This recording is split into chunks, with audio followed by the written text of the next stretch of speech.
Hey guys, this is for discussion number 6. Um, I'm recording this in the living room right now. I was going to go somewhere and record it, but then I realized it was due today and not tomorrow. I am currently recording this an hour and a half before it's due. So let's get started. The prompt was basically talking about a country that you've been to out of here, which, I mean, a lot of people I don't think have really been out of the country unless it's on a cruise. Fortunately, I was able to go on a cruise I think I was in like middle school, I think. I got to go on a cruise and it started storming, so we ended up going to the Bahamas. It was a different route than what we were planning to take, but we went to the Bahamas and it was great. The Bahamas is a constitutional monarchy, meaning that the citizens do not play any part in the political decision making. So basically, their constitution is opposite of democracy. When considering this impact on the world economy, it's important to note that the Bahamas is a big tourist destination from all over the world. People travel there from Europe, Asia, like everywhere. And of course, like I went on there on a cruise. So it's important to understand that that's where a lot of their money comes from. A lot of Bahamians, I think that's the term that they used online, don't actually make that much because most of it goes to their government based on constitutional monarchy. A lot of the citizens don't get the economic benefits as the government does. But overall, the World Bank recognizes the Bahamas as a high-income developed country with a GDP per capita of 34,000, and that was in 2020. And it says the gross national income per capita was 33,000 in 2019. As for the United States ideology, I think that's how you say it. Ideology. The United States promotes its economic ideology of free markets through foreign aid. I don't really have that many opinions about it. I mean, the United States' whole personality is like having freedom, blah, blah, blah. So, I mean, it makes sense, like free markets. It allows people to do business with minimal government intervention. And I mean, I do prefer this. I don't know if it's because I'm used to it or if I actually like it. But I like the idea that people can go buy and sell things as they want and then they can actually make money off of it. It's not government owned. But according to a journal written by a lady named Anna, she said in the 1950s, the United States' main objectives were to fight communism and spread capitalism.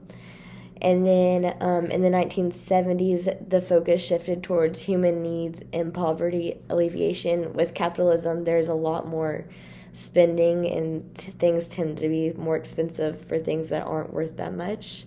But that's also a cost of whatever goes on. In the 1980s, it started to support free markets in the aid of recipient countries. And then after the collapse of the Soviet Union in the 1990s, U.S. foreign aid was aimed at assisting.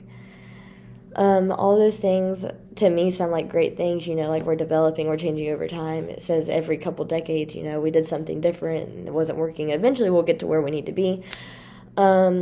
With that being said, I guess I'm more of a supporter for the capitalist economic ideology than being one under complete government ownership. Again, I like having freedom and being able to buy and do things that are not just based off the government programs. But lately, like just with how the world's been going, I mean, I just watch a lot of TikTok, so I don't know. But lately it seems to be that there's like a shift in desires. Like everyone's like being mad, like with the government should have this, there should be more programs, there should be more relief, more the stimulus checks and stuff like that. So I feel like it's more like a complete split right now. We're probably going through another change like we saw in the past couple of decades of how we run things. It seems that there's about half of us that want more government intervention, and then there's another half that are fearing government intervention and saying they're going to take your freedoms, which I kind of agree with that, but, it just really depends. I mean, people give up freedom for, I guess, other benefits all the time, like you give up your privacy in your neighborhood when you want to put up cameras for the neighborhood watch outside because you're giving up like your own privacy. So stuff like that, like everything comes with a cost, so it comes down to the person of what you want to give and what you don't want to give. And for me, I'd rather just go buy and sell whatever I could and without the government's intervention or ownership. Overall, though, I try not to concern my life with politics, government, economics, all that stuff.